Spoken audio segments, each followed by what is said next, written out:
ሰላም እንደምናደራችሁልን ክብራን የመድፈኞቹ ቤተሰቦች እንደምናላችሁልን። ማለዳ ላይ የዓለም ዋንጫ ልንመለከት ካናዳ ከፓራጓይ ስነቀ አርሰናል አንድ ያልተጠበቀ ግን ደግሞ በጣም አስደናቂ ዝውውር ሊጨርስ ከጫፍ ደርሷል። ክርስቶስ ዞሊስ የክለብ ብሩጁ የግራ መስመር አጥቂ ከአርሰናል ጋር ይፋዊ ድርድር ጀምሯል። ተጫዋቹና አርሰናል በፐርሰናል ወይም ደግሞ በግላዊ ጥቅማጥቅምና ደሞዝ የዝውውር ሂሳቦች ተስማምተዋል። እንዲሁም ክለብ ብሩጅና አርሰናል ለድርድር ተቀምጠዋል። እሱን ተጫዋች ልንመለከት ከእናንተ ጋር ተገናኝተናል። እንደምን አላችሁልን ክቡራን የመድፈኞቹ ቤተሰቦች። ማለዳ ላይ ስንነቃ የአርሰናል የዝውውር ወሬዎች በሙሉ በጣም ብሮክ አድርገው ነው የሰማናቸው። በትልልቅ ሚዲያዎች ትልልቅ ዜናዎች ወጣው ነው የተመለከትናቸው። ክርስቶስ ዞሊስና አርሰናል፣ እንዲሁም ኒኮ ፓዝና አርሰናል፣ እንዲሁም ብራድሊ ባርኮላና አርሰናል። እነዚህ ሶስት ስሞች ከአርሰናል ጋር በጣም አድቫንስ በሆነ መንገድ ተያይዘው ስንነቃ አድምጠናል። እናም እነዚህን ዜናዎች ልንሰራ ከእናንተ ጋር ተገናኝተናል ማለት ነው። በተለይ የክርስቶስ ዞሊስ ዝውውር በጣም የሚደንቅ ነው። ይህን ስም ከሰማችሁ ተዋል በቀጥታ ወደ ዩቲዩብ ሄዳችሁ የተጫዋቹን ቪዲዮ መመልከት ያለባችሁ ይመስለኛል። በጣም አስደናቂ ጎል የማስቆጠር ብቃት ያለው የግራ መስመር የቀኝ እግር ተጫዋች ነው። ስለ ተጫዋቹ ብዙ ሀሳቦችን ለመጀመሪያ ጊዜ ከዚህ ገጽ ትሰማላችሁ ማለት ነው። የምትገኙት በተወዳጁ ገጽ አርሰናል ኢንፎ ላይ ነው። ቪዲዮን ገና ስትጀምሩ ላይክ አድርጉ። እንዲሁም ስለ ክርስቶስ ዞሊስ ከዚህ ቀደም ሰምታችሁ ከሆነ ደግሞ ጻፉልን። ዝውውሩ እንዴት ትመለከታላችሁ? የአርሰናል የ2026 የክረምት የመጀመሪያ ፊርማ ለመሆን ተቃርቧል። አድምጡኝ፣ ተመልሼ እመጣለሁ።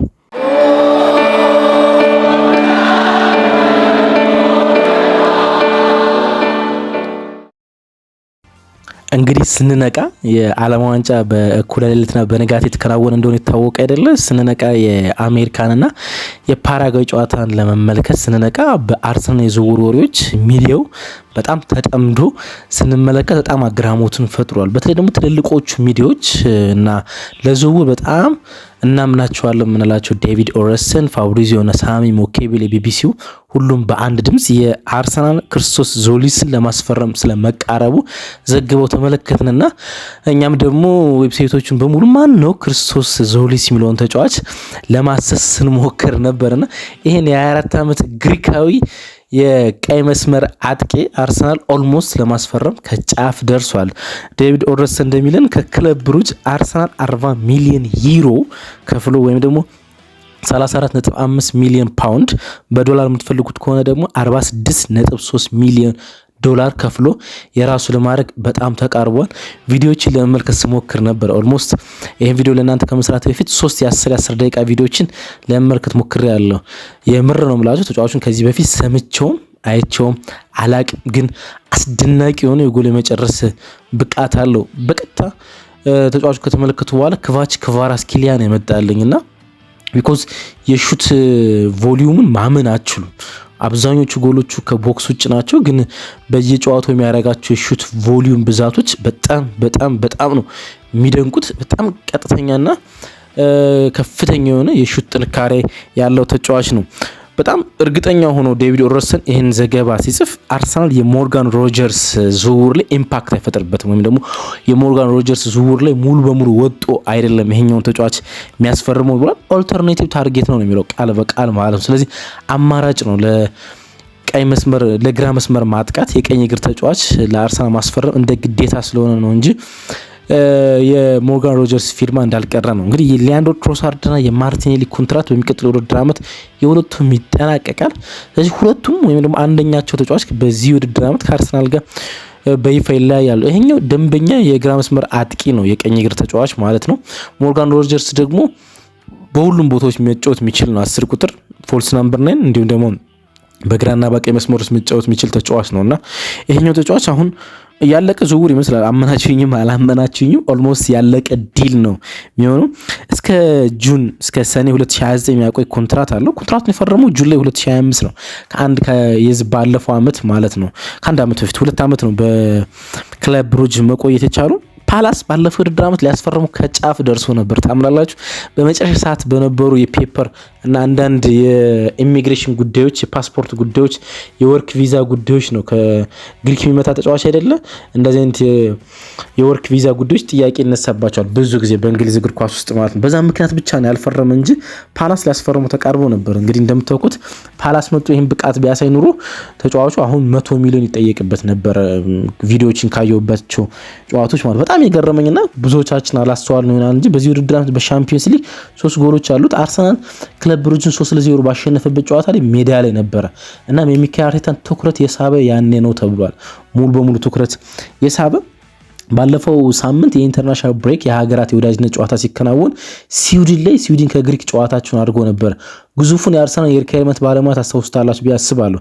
የአንድሪያ በርታ ምክትል ጣሊያናዊ ማሪዚዮ ሚቼል ማለት ነው። ማሪዚዮ ሚቼል እዛ ነበረ ተብሏል። ስታዲየም ውስጥ የስዊድንንና የግሪክን ጨዋታ ተመልክቷል እና ሙሉ በሙሉ ኮንፈርሜሽን ለሚካኤል አርቴታም ለአንድሪያ በርታም ኮንፈርሜሽኑን የሰጠ ወይም ደግሞ የማስፈረም የአርሰናል የስካውቲንግ ሰዎች ተጫዋቹን ለወራት ሲመለመሉት ከቆዩ በኋላ ኮንፈርሜሽኑ ወይም እናስፈረመው የሚሉትን ሙሉ በሙሉ ይሁንታ የሰጠው ያን ጨዋታ ከተመለከተ በኋላ ነው ተብሏል። አሁን አንድሪያ በርታ ኦፊሻል ኔጎሺዬሽን ጀምሯል። ኦፊሻል ኔጎሺዬሽን ብቻ ሳይሆን ጥያቄውን የ40 ሚሊዮን ዩሮን ጥያቄ ክለብ ብሩጅ ለመቀበል በጣም ተቃርቧል ነው የተባለ ማለት ነው። እንግዲህ ለግሪክ 32 ጎሎችን አስቆጥሯል። ታምናላችሁ 24 ዓመቱ ነው፣ ፒኩ ላይ ነው የሚገኘው ግን 32 ጎሎችን ለግሪክ ማስቆጠር ችሏል። ባለፉት 2 ሲዝኖች ለክለብ ብሩጅ 43 ጎሎችን ነው ማስቆጠር ይችላል። 43 ጎሎችን ማለት ነው። በጣም የሚገርም ይመስለኛል። ግን 2022-23 የእግር ኳስ ህይወቱ ያንሰራራው በፎርቱና ዶልስዶርፍ በቡንደስሊጋ 2 ነው። ከዛ በፊት በጣም በሚገርማችሁ እግር ኳስን የጀመረው በፖክ ነው። በግሪክ ሊግ ከፍ ብሎ ነው የጀመረው። በግሪክ እግር ኳስ ውስጥ ፖክ በጣም ትልቅ ክለብ ነው። እዛ ነው እግር ኳስን የጀመረው። ከዛ በኋላ ወደ ኖርዊች መጥቷል። እንግሊዝ ውስጥ ተጫውቷል። እንግሊዝ ተጫዋቾች ብቻ አይደለም አመናችኝም አላመናችኝ 2021 ኖርዊች ሲቲ ላይ 14 ጨዋታዎችን በፕሪሚየር ሊግ ውስጥ አከናውኗል። 14 ጨዋታዎችን ማለት ነው። ያኔ 2021 ነው የ19 ዓመት ወጣት እያለን ለኖርዊች ጨዋታዎችን ማከናወን የቻለው። ከዛ በኋላ በጣም የተሳካ ጊዜ ስላልነበረው ወደ ደች ሊግ አመራ። ወደ ኤርዲቪስ ለኤፍሲ 20 ተጫወተ። ኤፍሲ 20 በውሰት ነበረ ለነሱ የተጫወተው። ጥሩ የሚባል ጊዜ አላሳለፍም። ከዛ በኋላ ግን በቋሚ ዝውውር ከኖርዊች ወደ ፎርቱና ዶልስዶርፍ አመራ። የእግር ኳስ ትንሳኤው እዛ ነው ሙሉ በሙሉ የሆነ ይሉታል። 2023-24 ለፎርቱና ዶልስዶርፍ በቡንደስሊጋ 23 ጎሎችን ነው ማስቆጠር የቻለ። እናም እግር ኳሱ እንደገና አንሰራራ። ከፎርቱና ዶልስዶርፍ ክለብ ብሩጅ ተጫዋቹን አስፈረመው እና አስደናቂ ሲዝን አሳለፈ። በክለብ ብሩጅ በቤልጂየም ፕሮ ሊግ ብቻ 17 ጎሎችና 23 አሲስቶችን ማድረግ ችሏል። አንሪል የሆነ ቁጥር ነው ያለው። በጣም ማይታመን ቁጥር ነው ያለው።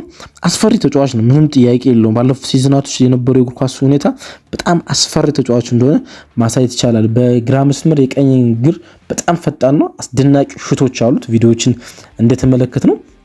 እናም ደግሞ ሚካኤል አርቴታ ከዛ የፒኤስጂ ጨዋታ በኋላ ብቻ ሲሆን በዚህ ሲዝን የአርሰናል ማጥቃት በብዙ ወርዶ ተመልክተናል አይደለ? አርሰናል የፕሪሚየር ሊጉን ዋንጫ ሲያሳካ አንዱ ጥንካሬው የዲፌንሲቭ ኦርጋናይዜሽን ነው እንጂ ማጥቃቱ ካለፉት የአርሰናል ቤስ ሲዝኖች እንኳን ወርዶ ተመልክተናል። ዋንጫ በበላበት ዓመት ማለት ነውና አሁን ማስፈረም የሚፈልጋቸው ተጫዋቾች በሙሉ ገበያው ላይ ተመልክታቸው ከሆነ ኢንዲቪጁዋል ብሪሊያንስ ያላቸው ተጫዋቾች ናቸው። ብቻቸውን ማጥቃት የሚችሉ ተጫዋቾች።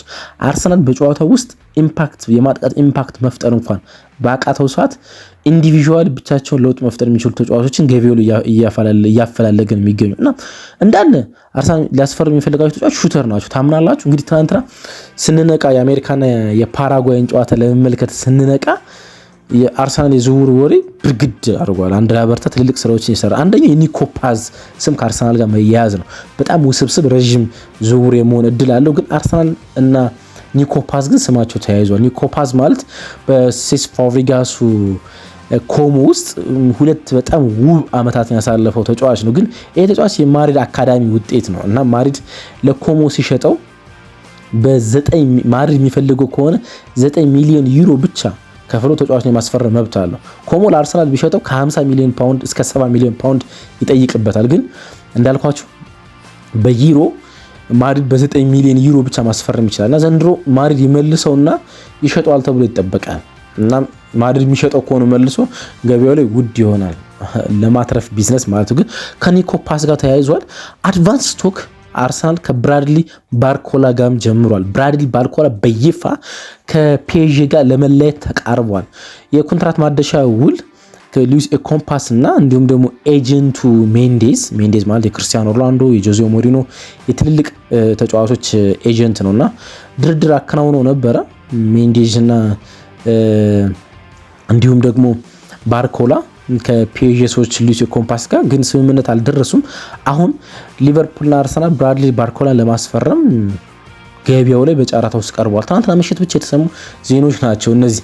ግን የአርሰናል የዚህ ውድድር ዓመት ትልቁ እቅድ ሞርጋን ሮጀርስ ነው እና ወደ ቅድሙ ሀሳባዊ ሲመጣ አርሰናል እየፈለጋቸው ያሉ ተጫዋቾች በሙሉ ስትመለከቷቸው ከሳጥን ውጭ ሹት ማድረግ የሚችሉ እንዲሁም ደግሞ ብቻቸውን ቲም በደከመበት ሰዓት ብቻቸውን ጨዋታ መቀየር የሚችሉ ተጫዋቾችን ነው ገበያ ውስጥ እያሰሰ የሚገኙና ሚኬል አርቴታ የማጥቃቱን እንቅስቃሴ እንደ ቡድን ብቻ ሲሆን እንደ ግለሰብ ማጠናከር የሚችሉ ተጫዋቾችን እየፈለገ ነው።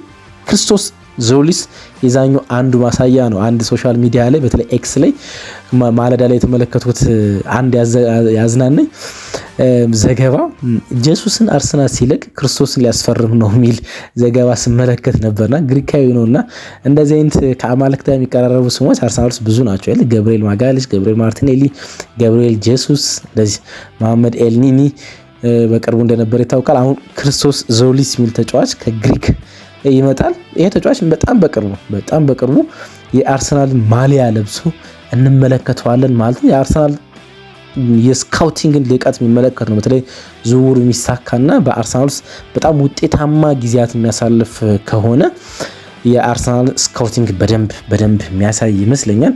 ግን አሁን ያለው መረጃ አርሰናልና ክለብ ብሩጅ በክርስቶስ ዞሊስ ዝውውር ላይ ድርድራቸው መጀመራቸው ብቻ ሳይሆን የአርሰናልን ይፋዊ ቢድ ለመቀበል እንደተዘጋጀ ነው። ይህን መረጃ ይዤላችሁ በማለዳ መጣሁ። አብራችሁ ስለነበራችሁ ከልብ አመሰግናለሁ። ባይ ወዳችኋለሁ።